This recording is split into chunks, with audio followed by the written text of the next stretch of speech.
We'll look into a scenario in which the Middle East has a civil war. And the first country to do something is Turkey, which makes sense, because why wouldn't they? They already have troops here. So they just slam across. And then with their ongoing conflicts, I know about their Syrian one, having friends here. Wait, how's that doing that? I guess the color is similar enough. Let's say they do this. We see Iraq do what Iraq loves to do. It invades Kuwait. And then Palestine's like, yeah, I'm going to do fine. Meanwhile, Israel pulls its Uno reverse card and is like, yeah, that was a good job. But with Saudi Arabia and Oman being smart about what they do, and Saudi Arabia just advances into Yemen. Oh, because they do have air superiority. So why not? With Oman pushing into Yemen.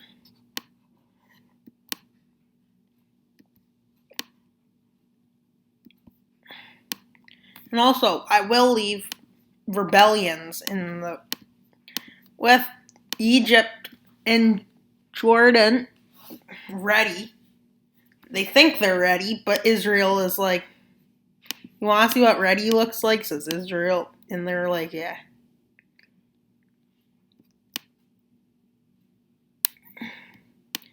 And they move to the Suez Canal and cross into Jordan. They even push into the Golan Heights again. And they even start an advance into Port Lebanon, with Iraq seeing opportunity and doing this. But because nobody's ready for an Iranian attack, what does Iran do? But advance into Iraq.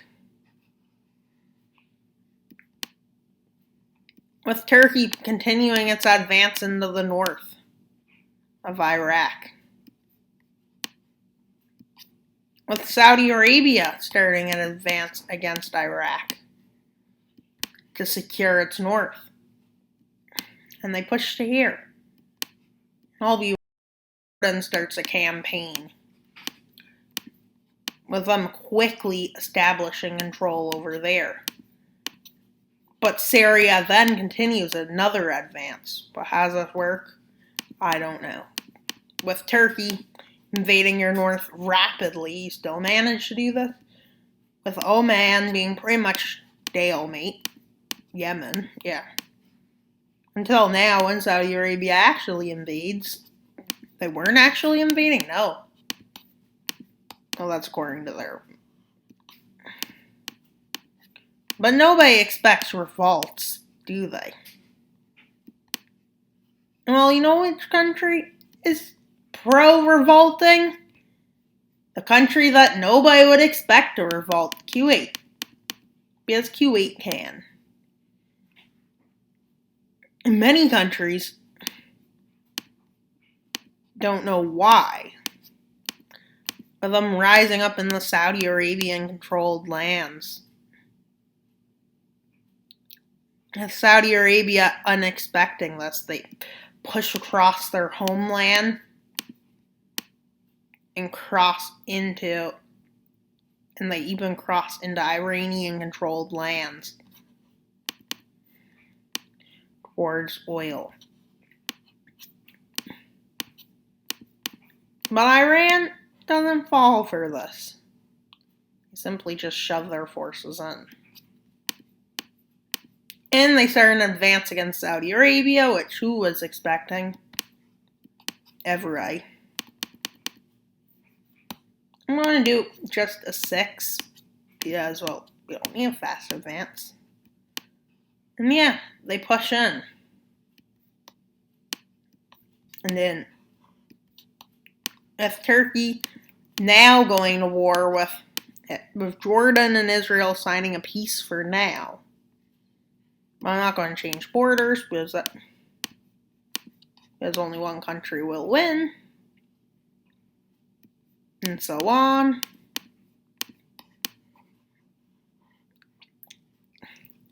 But nobody sees this coming when the Kurds revolt.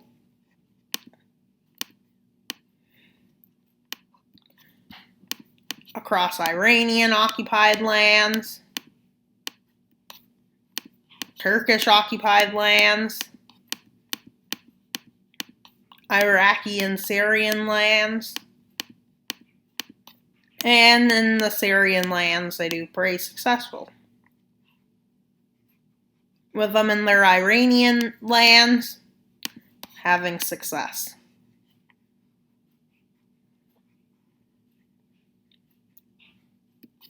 Well, with success in the south, they start having success in the north.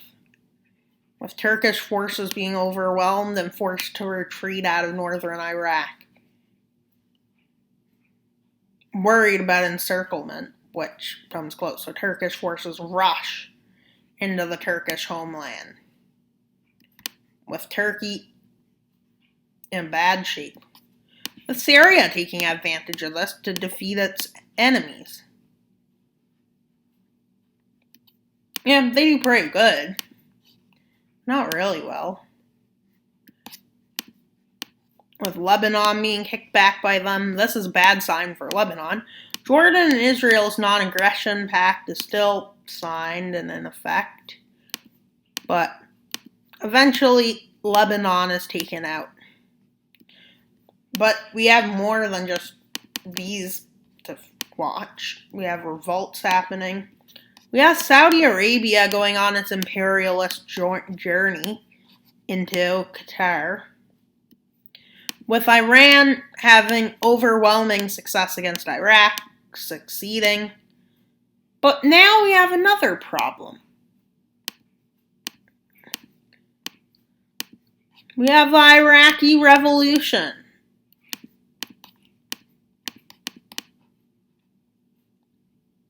Which mostly takes place in the south.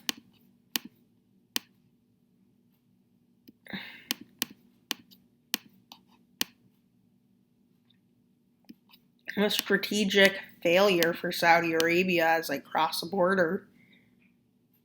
And they cut off all of those forces. Ooh.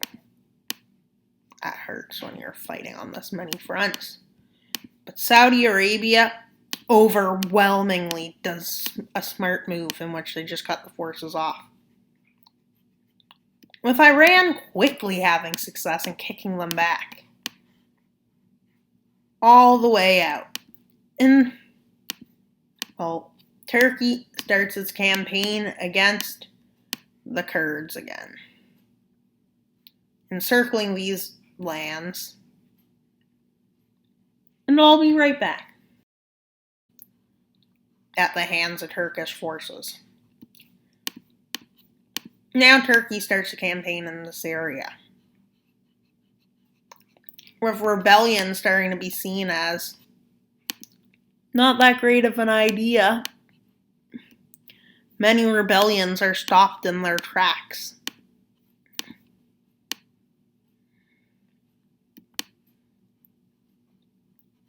With Saudi Arabia going a bit betrayal mode. And kind of betraying Oman.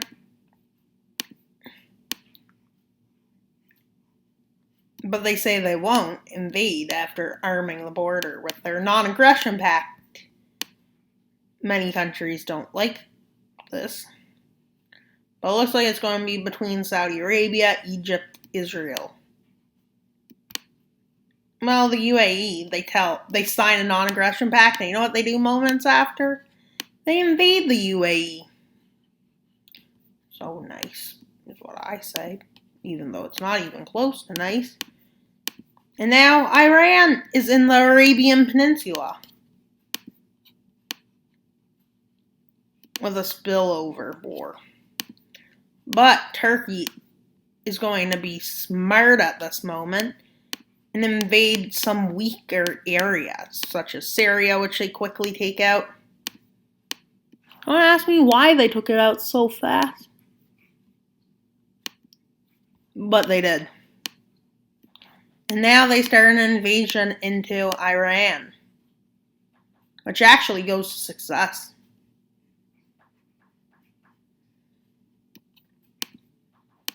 With a planned attack on Israel between them, Saudi Arabia,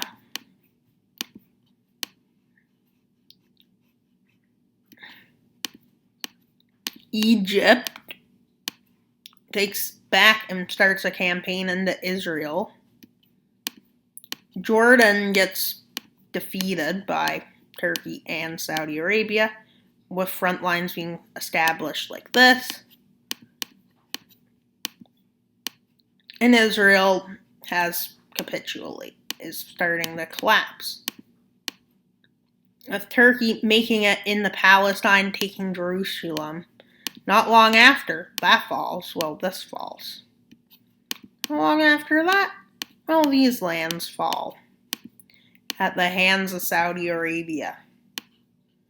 Well, not long after, Saudi Arabia goes on a full-scale campaign into Oman and takes out Oman. And they take out the UAE,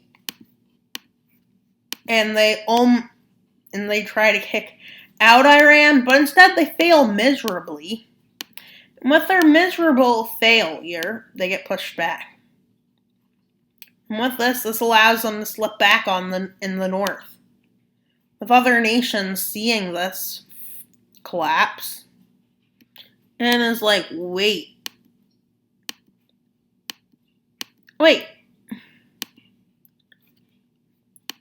is what they say. And they start their campaign in, along with Turkey, who campaigns in. And they push back the aggressors. And I'll be right back. War into Saudi Arabia.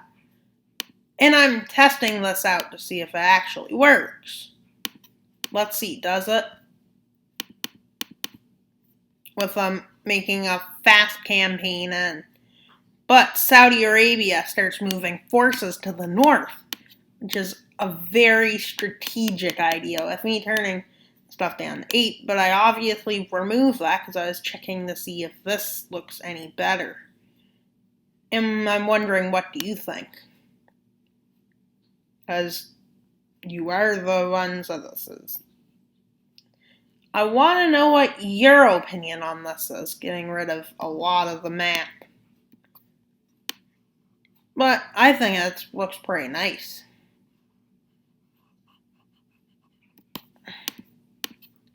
With Turkey helping Saudi Arabia and pushing into Iraq and Iran.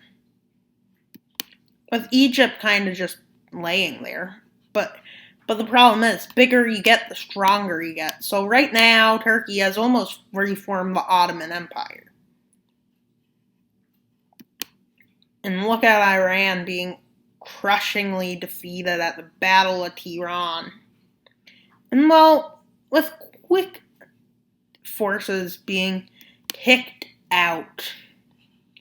And with their kick out being so major that, look, they just get completely wiped out. And yeah. And in no time, this is what Turkey's advance looks like. With Saudi Arabia managing to do this. And well, I'll be completely defeated. But with Egypt's help, they start an advance into Turkey. Which at first goes very successful, but it proves way harder to logistically to supply these lands than thought. But Iran is also hard to hold. It's hard to hold that much land. They start pushing north. But then Saudi Arabia meets with Turkey, comes to the agreement that this will be their borders for the time being. And they will both together invade Egypt. And, well, this is accepted by Saudi Arabia, which Egypt is not happy about, obviously.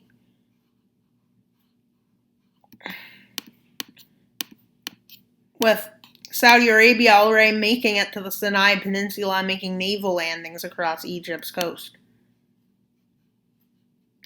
And now it's kind of hard to tell who will win because, well, but both sides are getting tired of the war, but their people aren't. Exactly. And well, their advances proved to be very successful. Well, they pushed to victory, and I mean to victory.